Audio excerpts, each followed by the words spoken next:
नमस्कार, आयु शक्ति में आपका स्वागत है। मैं डॉक्टर सुधा रानी वर्मा, नेचुरोपैथ। आज आपसे बात करूंगी कि वर्षा ऋतु में वात प्रकोप जो बढ़ जाता है तो उसको कैसे शांत करें, उसका शमन कैसे करें। तो सबसे पहले तो ये जान लें कि वात प्रकोप जो बढ़ता है तो उसके लिए हम ऐसी क्या क्या सावधानियां रखें जो वात प्रकोप ना बढ़े। तो वर्षा ऋतु में वात प्रकोप ना बढ़े, इसके लिए सबसे पहला जो हमारा ध्यान है वो हमारे भोजन पर जाना चाहिए, क्योंकि इस वक्त जो डाइजेशन है, वो पाचन क्रिया है, वो कमज़ोर होती है। तो हमें कोई भी ऐसा खाना नहीं खाना है जो पाचन के ऊपर जिसका लोड पड़े और पाचन क्रिया को उसके लिए मेहनत करनी पड़े। तो हमें इस समय में बिल्कुल सादा खाना खाना चाहिए। तो खाना रूखा ना हो और शीतल ना हो और बासी ना हो, इस तरह का खाना हमें नहीं खाना चाहिए। तो बासी खाना खाने से गैस बनती है और उससे प्रॉब्लम्स क्रिएट होती हैं। तो हमें खाने का विशेष ध्यान रखना है। और दूसरा, हमें उन चीज़ों का ध्यान रखना है जो जैसे वर्षा ऋतु के समय में अगर गैस बन जाती है तो हमें इस तरह का ध्यान रखना है कि हमें कोई ऐसी मेडिसिन नहीं लेनी है जिससे कि जुलाब लग जाए और आपको बार बार मोशन जाना पड़े, उससे आपको वीकनेस हो जाएगी।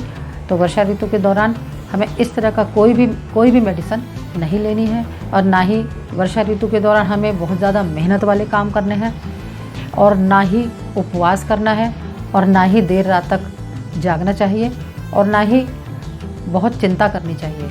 तो इस तरह की प्रिकॉशंस जो हम रखेंगे तो वात की जो प्रॉब्लम बनती है, जो वात दोष बढ़ जाता है, वो वात दोष कम रहेगा। तो ये सारे प्रिकॉशंस हमको रखने चाहिए।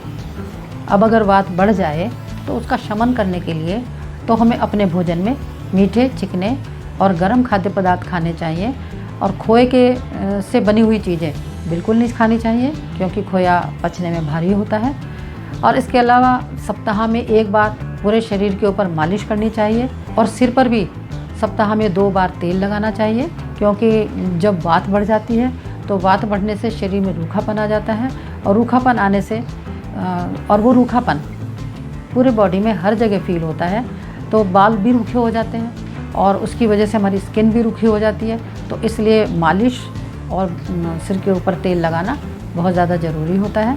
तो ये काम करने चाहिए। उसके अलावा जो हम भोजन करें, उस भोजन में भी हमें घी डाल करके खाना चाहिए और सादा भोजन करना चाहिए, जैसे मूंग की दाल और मसूर की दाल, इस टाइप की हल्की दालें हमें खानी चाहिए। उड़द, राजमा और इस टाइप के छोले, ये सब चीज़ें हमें नहीं खानी चाहिए जो जल्दी से डाइजेस्ट हो जाए, वो खानी चाहिए। इसके अलावा जो इस ऋतु में सब्जियां आती हैं, लौकी, तोरी, टिंडा, परवल, जो इस टाइप की सब्जियां आती हैं, उन सब्जियों को खाना चाहिए। और फलों में मीठे फल का प्रयोग करना चाहिए, जैसे मीठे अनार हैं, पके मीठे आम और भीगा हुआ मुनक्का। किशमिश नहीं खानी चाहिए, क्योंकि किशमिश थोड़ी खट्टी होती है, और मुनक्का ही खाना चाहिए। इसके अलावा वात को कंट्रोल में रखने के लिए आप एक चूर्ण बना के रख सकते हैं। आंवले का पिसा हुआ चूर्ण ले लें और मिश्री का चूर्ण ले लें, और दोनों को बराबर मात्रा में मिला करके भर करके एक शीशी में रख लें। और रोज़ाना सुबह और शाम 1-1 चम्मच चूर्ण पानी या दूध के साथ, जैसे भी आप खा सकते हो, उसको खा लें। ऐसा अगर हम सुबह शाम करते हैं तो वात का प्रकोप नहीं होता। इसके अलावा जो लोग हरड़ का इस्तेमाल करते हैं, कुछ लोग पूरे साल भर हरड़ खाते हैं, तो हरड़ खाने के नियम हर ऋतु के हिसाब से बदलते हैं। तो वर्षा ऋतु में जो हरड़ खाई जाती है, तो हरड़ को खाने के लिए साथ में सेंधा नमक मिलाना पड़ता है। तो हरड़ और सेंधा नमक बराबर मात्रा में मिला लें, और जब रात का भोजन आप कर लें उसके बाद 1 चम्मच चूर्ण आप गुनगुने पानी से खा लें। तो इस तरह से आपका वात का प्रकोप शांत हो जाएगा।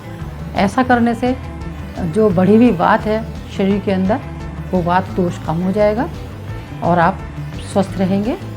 मुझे उम्मीद है आपको मेरी ये जानकारी पसंद आई होगी, और मेरी जानकारी पसंद आई हो तो मेरी वीडियो को लाइक करें, शेयर करें और मेरे चैनल को सब्सक्राइब ज़रूर करें।